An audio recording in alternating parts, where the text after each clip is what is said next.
Olá, amigos que nos acessam aqui no canal do YouTube, Comuniconsils, o nosso canal de comunicação para informar você de tudo que está acontecendo na comunidade conscienciológica. Nós começamos essa edição lembrando do que é a conscienciologia. Conheça essa ciência e entenda os seus conceitos básicos. Vivencie práticas bioenergéticas e visite o CAEC, onde são apresentadas as oportunidades de autopesquisa disponíveis na instituição. O curso do que é a conscienciologia vai acontecer dia 3 de agosto, das 3 às 6 da tarde, no CAEC, sob o comando do professor João Ricardo Yamazita. Participe! Informações, telefone código de área 45 3525 2652. Fazendo parte do nosso trabalho em parceria com a Editares, hoje nós recebemos a Rose Salles, autora do livro Consciência em Revolução. Rose, antes de tudo, Rosemary, Rosemarie, como é que realmente é seu nome? Bem-vinda ao Comuniconsils. Obrigada pelo convite. O meu nome é Rosemary. Mas é aquela história, né? Meu pai, quando foi me registrar, chegou lá no cartório, eles colocaram Rosemary. Então me chamam de Rosemary, Rosemary, Rosemary, mas eu me chamo de Rosemary. Consciência em Revolução. Evolução, esse livro que você escreveu, e inclusive nós aqui da Comuniconsils agradecemos a dedicatória, inclusive, que teve com a gente aqui, que você fez pra gente, doando também para a nossa biblioteca. Mas, primeiro, para começar a falar sobre esse livro, o que te levou a escrever esse livro? Eu sempre tive facilidade para escrever. Então, quando eu comecei o meu voluntariado na Conscienciologia, que eu ouvia muito falar de escrita, de livro e tudo mais, aquilo mexeu comigo. Eu falei, bom, eu posso deixar então registrada a minha história, né? E aí veio a ideia de fazer um livro autobiográfico. Mas a intenção inicial não era fazer um livro sobre militância política. Foi consequência o livro ter sido direcionado para esse lado. Porque, na verdade, o motivo de eu ter chegado no voluntariado e na Conscienciologia, acessado as ideias, foi em virtude de uma situação traumática que eu vivenciei.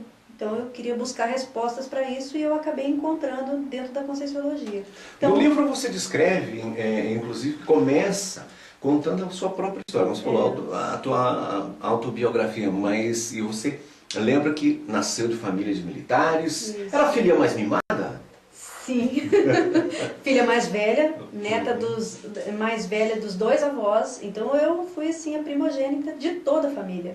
Então realmente tinha um certo mimo. Aí a partir do momento que os outros primos, irmãos começaram a nascer, aí isso foi ficando de lado, e aí vieram as várias crises por causa disso, né? Mas realmente, o ambiente familiar, a partir do temperamento mesmo, de militar, né? Do meu pai e da minha família em si, né? Isso foi muito presente para mim. Mas não foi por esse motivo que eu fui para a militância. Né? Paradoxalmente, a partir do momento que eu entrei para a faculdade, você vê lá as pessoas, todo mundo militando, querendo mudar o mundo, né?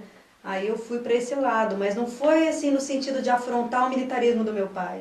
Como é que era? E você, em algum ponto também, você fala, acho que com a prima sua, você já tinha o parapsiquismo.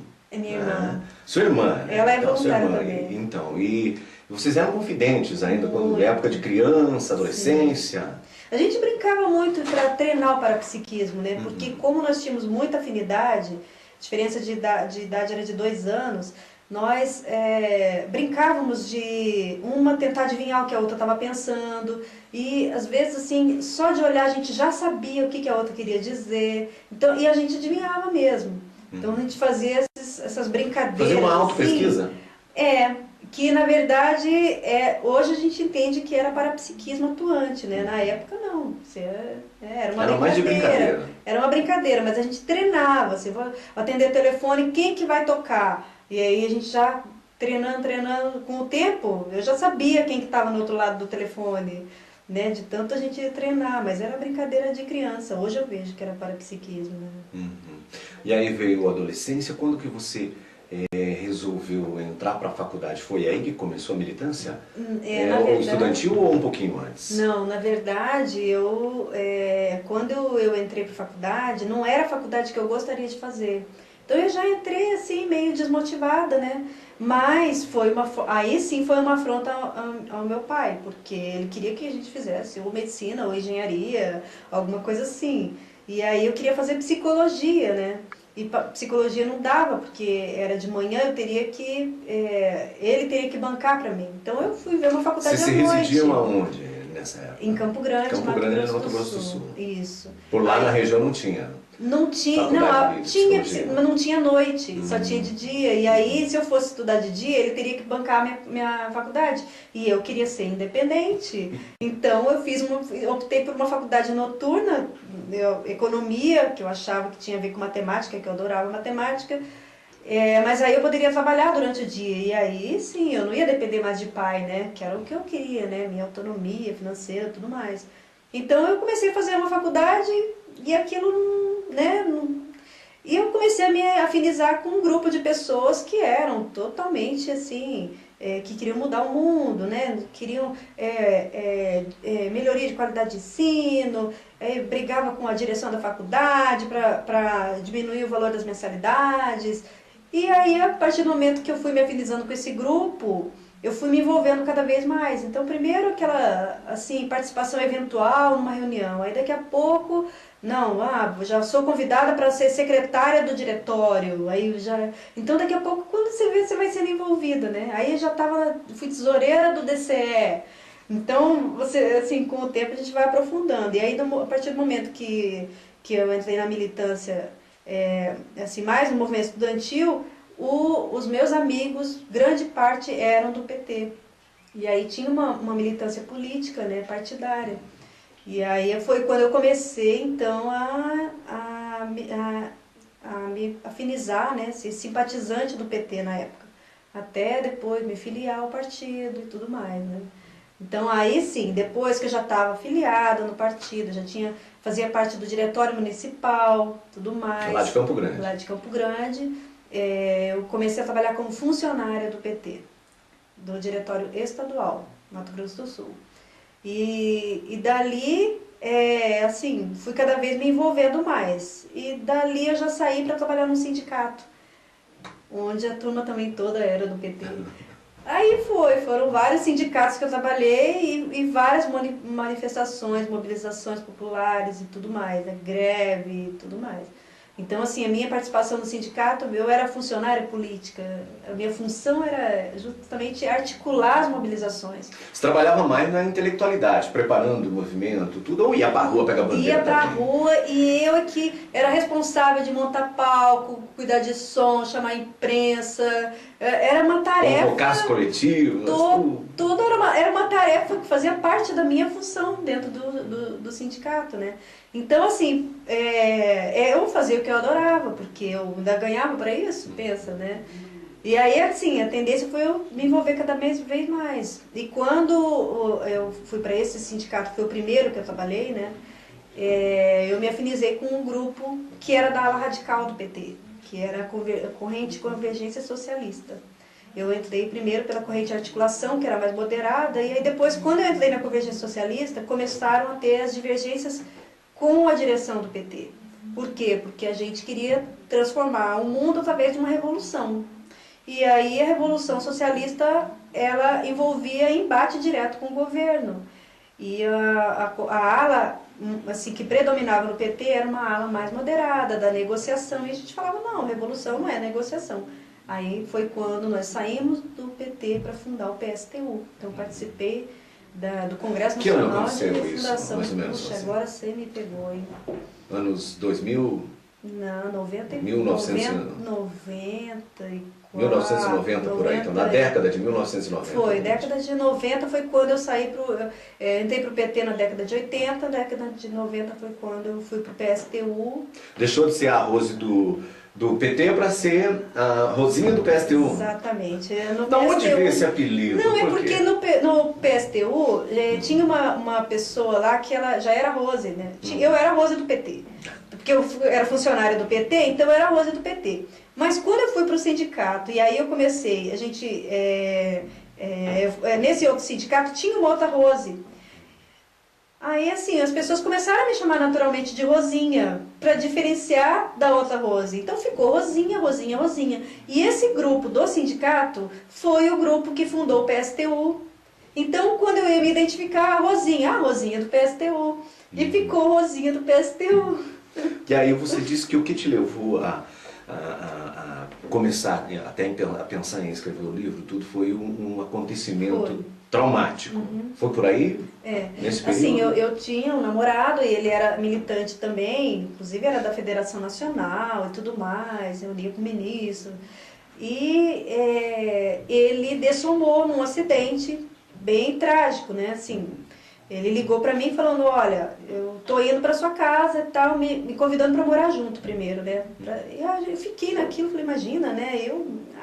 Vou perder totalmente minha liberdade, né? Feminista, morar com alguém, né? Eu era totalmente independente. Mas eu falei, bom, então vem pra cá pra gente conversar, porque eu fiquei com preguiça de ter. E no caminho, imagina, a pessoa liga pra você, fez um convite, me chamou para morar, significa, né, que tem uma afeição, tem um amor e tudo mais. E aí a pessoa vem para falar comigo, para a gente combinar como que a gente ia fazer. Antes de chegar na minha casa, uns 300 metros, ele sofre um acidente e morreu. Então, assim, isso para mim gerou uma crise muito grande, né, porque eu não estava preparada para esse negócio de morte. Na minha cabeça, assim, quando alguém falava em vida após a morte e tudo mais, era coisa de religião. E religião, para quem é materialista, marxista, religião é o ópio do povo, né? Então, eu nem pensava na possibilidade de qualquer manifestação parapsíquica, qualquer fenômeno, projeção da consciência. Era fora da minha realidade isso. O parapsiquismo tinha abandonado? Não, assim, concentrava as energias na e tudo? adolescência eu saía do corpo consciente, mas na medida em que eu ia estudando mais o marxismo, as teorias e tudo mais, socialistas, eu ia me convencendo a mim mesma de que tudo que eu vivenciei era fruto da minha cabeça, que aquilo tudo foram coisas assim mal interpretadas pelo meu cérebro. Então não era possível qualquer tipo de manifestação parapsíquica. E aí, de repente, morre a pessoa que eu mais amava na vida, mais importante do que a minha própria família para mim, aquilo ali foi um impacto que eu perdi totalmente o chão. E aí eu entrei em crise. Mas espera aí, eu quero saber agora se esse negócio de vida após a morte existe ou não existe. Como que é isso, né? O que aconteceu com ele? E agora? Foi para baixo da terra, apodreceu lá dentro. Eu ficava assim, eu ia dormir pensando, apodreceu embaixo da terra, e agora? E assim, aquela crise, né? Para mim o mundo tinha acabado também.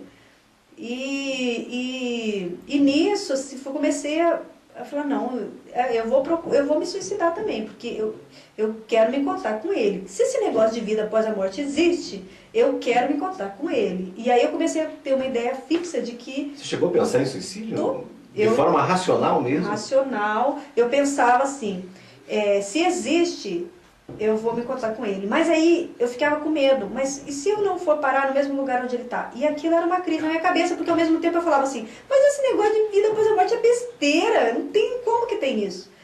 Aí eu fui fazer um tratamento com uma psicóloga para ela me ajudar a eliminar o medo da morte para eu conseguir me suicidar. Para você ter uma noção de como que estava a minha cabeça. Aí o que aconteceu? Nisso ela começou a ir para outras áreas do meu próprio relacionamento, que eu falava, gente, não é isso que eu quero, né? Não, ela não entendeu nada do que eu tô querendo, né? Porque, imagina, ela vai entender que eu tô querendo me suicidar? Não tem, né?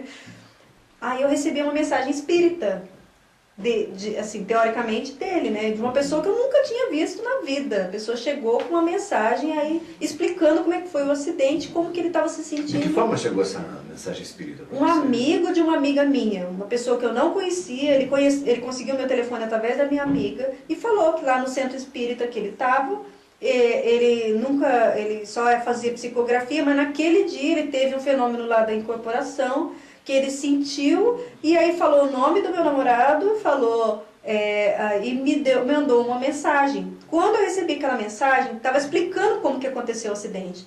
Aí eu achei que tinha lógica, por quê? Porque a perícia chegou lá e não conseguia achar a causa do acidente. Não tinha pedra, não tinha buraco, não tinha carro, não tinha nada. Ele simplesmente ia andando de moto e caiu, bateu no meio-fio e bateu a cabeça, não tinha explicação. E ali ele falou que ele tinha sentido uma tontura e não conseguiu controlar a moto. Da onde veio a tontura, o que causou, a gente não sabe, mas assim, era uma explicação, né? E falando que ele estava bem e tudo mais. E aí, assim, eu comecei a ficar, isso aí tem cara de ser dele mesmo, porque preocupado. E a pessoa que trabalhava comigo como faxineira lá no outro sindicato terceiro que eu já trabalhava, né? Ela chegou para mim e falou que tinha sonhado com ele, que ele estava sentado no meio-fio, preocupado em me avisar como é que ele estava. Eu comecei a reunir várias pessoas que foram falando, pessoas que viram que ele estava do meu lado. Aí eu comecei a ver, não, mas peraí, essa pessoa não teve contato com a outra, não teve... Eu comecei a associar. Falei, não, então esse negócio de vida após a morte deve existir. Então faz sentido. Aí eu comecei a buscar informações sobre isso. Comecei a ir em tudo quanto era centro, tudo quanto era religião, templo, tudo mais. Tudo eu ia para poder buscar, então, como é que é isso. No livro você cita até que chegou a escrever para o Chico também, né? Escrevi para o Chico Xavier, falava, não, olha, manda uma mensagem dele, porque se ele está vivo, como é que é isso, né? Mas, então, Rosi, você estava, aí despertou um interesse por vida após a morte. Foi isso que Mas era ele o ponto de referência? Era ele. Por isso que eu falei que o livro ele foi redirecionado, porque quando eu comecei a escrever o livro, o meu foco era escrever sobre como superar a perda de uma pessoa amada. Tanto é que o título era mais ou menos esse. E aí, na medida em que eu fui escrevendo, eu fui vendo o tanto de experiência de militância política que eu tinha na vida. Foi quase uma década de militância. E aí eu comecei a colocar no papel e fui ver, não, mas espera aí, isso predominou mais na minha vida. Isso eu vou ajudar mais pessoas, né? Se eu focar mais nessa experiência e não em si, no que eu sofri e tudo mais com a morte dele. Aí o que acontece? Foi todo um processo então de superação dessa sensação de trauma que eu tive, né? E aí, com o tempo, eu fui entendendo, né, os mecanismos, entendendo os fenômenos, né? Mas quando que você se deparou daí com a conscienciologia? Aí, então, nessa num busca... verdadeiro jogo de futebol, tocando em todas as direções. Sim, eu saí da militância, me afastei, não saí voluntariamente, me afastei porque toda vez que eu encontrava com alguém, eu começava a chorar, né? Porque eu não saía sozinha, ele estava sempre comigo, e aí eu ia para uma manifestação sozinha, aquilo é como se não tivesse chão, né? E aí eu falei, não, eu preciso me afastar dessa turma. E minha irmã me convidou, essa mesma que tinha experiência comigo, falou, vamos fazer um curso de desenho. Fui fazer um curso de desenho, não tinha nada a ver comigo. Só que aí eu conheci uma pessoa que conhecia o INPC. E essa pessoa resolveu levar o curso para Campo Grande. Então, ia ter, naquele mesmo período, assim, questão de meses depois do acidente, um curso sobre projeciologia e conscienciologia. E quando a pessoa me falou, olha, projeção, você pode sair do corpo e encontrar com a pessoa que morreu. Aí eu falei, pronto, agora eu vou me encontrar com ele. Se esse negócio realmente existe, eu quero sair do corpo e ver se ele realmente continua vivo. E aí, quando eu fui assistir a palestra, aí eu fui entendendo os conceitos, né? E aquilo foi encaixando para mim. E aí, as minhas próprias experiências, eu fui resgatando aquilo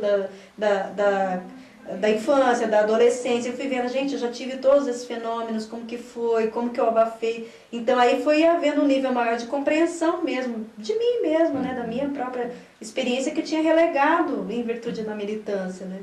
E aí eu fui passando, então, alguns anos trabalhando consciencioterapia e tudo mais para eu poder superar essa sensação de ter perdido uma pessoa, né? Porque aí entra tudo, né? Você não chegou a encontrar com ele, né? Mas você descreve que teve uma retrocognição. Assim, essa pessoa que recebeu a mensagem espírita me convidou para a gente estudar o espiritismo. E eu comecei a ir na casa dele para estudar. E um dia eu estava, né, a gente fazia experiências assim parapsíquicas, e aí numa dessas experiências eu vi uma cena, e nessa cena eu vi ele eu vi uma pessoa, um ambiente, olha, eu consigo detalhar exatamente como que era o local, sabe? E eu vi uma pessoa chegando, e essa pessoa que chegava com uma roupa assim, parecendo frei, um padre, mas de antigamente, sabe? Eu saberia assim, mostrar para você a figura, não sei descrever. E aí veio aquela pessoa, e a hora que essa pessoa chegou perto de mim, eu olhei e vi que era ele. E aquilo me deu uma sensação, assim, de reconhecimento, né? Você descreve, era a igreja católica perseguia. Exatamente, vocês, era um grupo que era perseguido pela igreja. E assim, pelo que eu senti naquele momento, ele fazia parte desse grupo, ele fazia parte da igreja. Não sei se tem relação ou não, como que é, mas assim, foi a sensação que eu tive na hora. Estabeleceu um rapport. Agora, eu não tive experiência de ter saído e me encontrado lúcida com ele, não que eu me lembre. Eu tive experiência de estar semi-lúcida e o telefone tocar e eu falar com ele. E aí eu falava e eu ouvi, ele falava comigo e ele falava assim, foi quando eu conheci Conscienciologia. Ele falou bem assim, continua estudando, tá? Como se estivesse no caminho. E aí era ele, eu não tinha dúvida que era ele, porque era muito real. E num outro momento foi numa TENEPS, quando eu senti a presença dele, eu não vi, mas assim, era tão presente, tão assim, quase físico, que aí eu senti a presença dele e eu senti a despedida dele. Eu já tinha terminado o livro e eu senti que ele estava ali, ou ele ressomou, ou ele foi fazer algum curso, ou ele foi para outra dimensão, mas ele veio se despedir de mim ali, assim, é inegável para mim a realidade intraconsciencial, a minha certeza íntima de que ele estava comigo naquele momento. Até então você estava escrevendo um livro sobre a perda de uma pessoa. E aí, como que partiu para essa proposta política, parapolítica? Porque, na verdade, conforme eu ia escrevendo, eu fui vendo que essa fase, apesar de ter sido a mais importante na minha vida, que foi essa de soma, mas eu ainda tinha coisas para superar em relação a isso, e na medida em que eu ia escrevendo o livro, eu fui superando. Então eu fui despriorizando na escrita o foco na pessoa dele e no que eu sentia. E aí eu fui vendo que, como eu tinha muita experiência na militância, eu comecei a detalhar a militância. Puxa, mas isso aqui eu posso falar só sobre o movimento feminista? Não, mas eu posso falar, então, só sobre o movimento estudantil, e com isso eu fui focando mais. E as pessoas que revisavam me ajudaram muito, porque aí elas falavam assim pra mim, olha, nessa parte que você fala aqui da morte do seu namorado, as pessoas estão sofrendo muito, é como se você estivesse fazendo as pessoas sofrerem. Eu falava, não, mas é o que eu sentia. Não, mas aí você não está ajudando a pessoa, você está fazendo ela sofrer junto. Você tem que mostrar como você superou esse sofrimento. E aí eu fui, não, então eu tenho que focar. Aí foi quando eu comecei a pensar em mudar o foco do livro. Foi a passagem definitiva da Rose do PT para a Rose da PL, Projetabilidade Lúcida. Como disse o professor Valdo no prefácio do livro, exatamente. Então aí foi todo o foco e aí sim, a priorização mesmo na militância e como que eu entendo, né, hoje, apesar de que o livro está fazendo 10 anos. Mas você colocou essa posição, essa tua militância foi na década de 90, né? Nos anos 1990. Foi de 80 para 90. Lá você fez parte da geração dos Caras Pintadas? Sim. Já era mais o final da minha militância, mas sim. Foi um movimento. Foi. Agora eu te pergunto, antes de nós entrarmos nessa fase final da entrevista, uma análise sobre esse momento que nós estamos vivendo, em que as mídias sociais estão apregoando uma revolução também, uma revolução diferente. É diferente daquela dos Caras Pintadas? É diferente. Por quê? Porque na época a nossa militância, pelo menos o que eu vivenciei, né, ela tinha muito o foco de uma ideologia política socialista, revolucionária. Nós queríamos mudar o mundo. Não é diferente dessa turma que quer mudar o mundo hoje, mas nós tínhamos um direcionamento e um modelo do que a gente queria. E nós tínhamos um partido que a gente militava e a gente acreditava que era através dali que a gente conseguiria fazer a conscientização da população. O que eu vejo que está acontecendo hoje também, assim, é uma vontade de mudar o mundo, da sociedade, mas ela não tem um direcionamento e ela não tem uma liderança clara. É como se houvesse uma diluição maior e como não se tivesse um processo... controle único. Exatamente. Não há um monarca, um soberano, um doutrinador, aquele que... Uma liderança, um revolucionário, né? Digamos assim, na liderança, isso é bom? né? Olha, eu acho que até um certo ponto isso é bom porque democratiza, mas por um outro lado também se perde, né? Como que a gente está vendo essa violência toda. Então também não tem um certo controle e as coisas ficam meio soltas, né? Mas eu acho assim, em suma, é positivo, é histórico, eliminou a questão da participação dos partidos políticos nesse tipo de manifestação, então as pessoas até falam, mas não tem bandeira. As bandeiras sempre estiveram lá, só agora que não estão mais, né?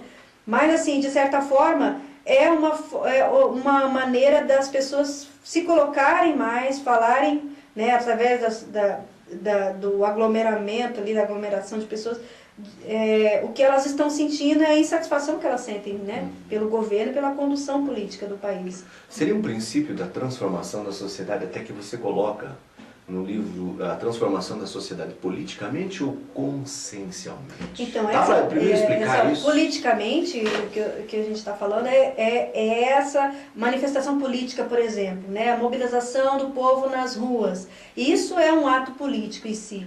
Então, a transformação consciencial, ela não deixa de ser política porque tudo que nós fazemos acaba sendo político, mas é mais com foco intraconsciencial. Então, na medida em que eu tenho a minha autoconsciência do meu papel social, da minha responsabilidade e do quanto que eu, melhorando a mim mesmo, melhorando as minhas energias, melhorando o meu padrão geral de manifestação, eu vou melhorar o mundo. Então, o meu exemplo, através das minhas ações, vai repercutindo para que as pessoas vejam como é uma manifestação consciencial mais cosmoética, mais assistencial. E aí, a partir disso, cada pessoa vai fazendo o seu movimento. Então, é como se fosse uma revolução mais intraconsciencial. Então, são as mudanças que a gente vai fazendo...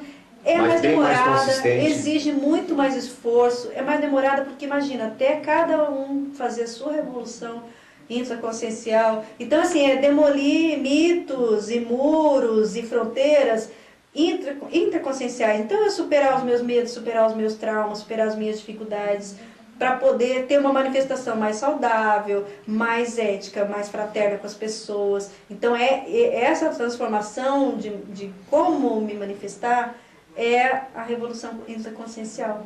E a partir do momento que várias pessoas começam a fazer isso, focar na evolução, focar na assistência, focar na multisserialidade, saber que essa vida não é única. E a partir do momento em que você sabe que você atua em várias outras vidas, você já pode preparar hoje o que você vai ser amanhã. Então, isso vai dando um nível de maturidade maior. E essa maturidade vai ajudando, então, a transformar a sociedade de uma maneira pacífica, tranquila, calma, né, cosmoética. Rose, você, dentro também da apresentação, o professor Evaldo fala que é um manual de parapolítica, o Consciência em Revolução. Vai dar responsabilidade, como é que você recebe isso? Realmente, assim, porque uma coisa é você falar sobre um assunto de política, por exemplo, que você lê nos jornais, que você tem toda a criticidade, você tem ali o que você lê nos livros sobre ciência política. Outra coisa é você ter militado, ter sido filiada partidária, fazer parte de um diretório de um partido político, ter atuado em manifestações e mobilizações, e você ter a vivência... Você teve a sua própria experiência, né? Exatamente. E aí você vê que existe um outro tipo de fazer política, que é através da assistencialidade, do nível de consciencialidade, de lucidez das pessoas, né? Uma manifestação mais multidimensional, mais multiexistencial. Então aí você, né, vê que esse é um novo modelo de política. Muito bem, olha, nós recomendamos Consciência em Revolução e Evolução. Evolução. Bem lembrado, porque até vocês trabalharam no duplo sentido, foi que é essa importante, intenção, né, Rose? Obrigado pela tua participação. Esperamos Obrigada contar contigo mais vezes aqui no Comunicações. Sim, obrigada. E eu encerro lembrando que acontece em Foz do Iguaçu, no auditório do CAEC, de 16 a 18 agora de agosto, aqui no auditório do CAEC, o curso Higiene Consciencial aplicado pelos professores Eduardo Martins e Rui Bueno. O curso tem por objetivo abordar temas como distorções cognitivas e imperturbabilidade diante da realidade intraconsciencial. O telefone código de área 45 3525 2652. Obrigado, amigos, e até o nosso próximo encontro aqui no Comunicam os Deus.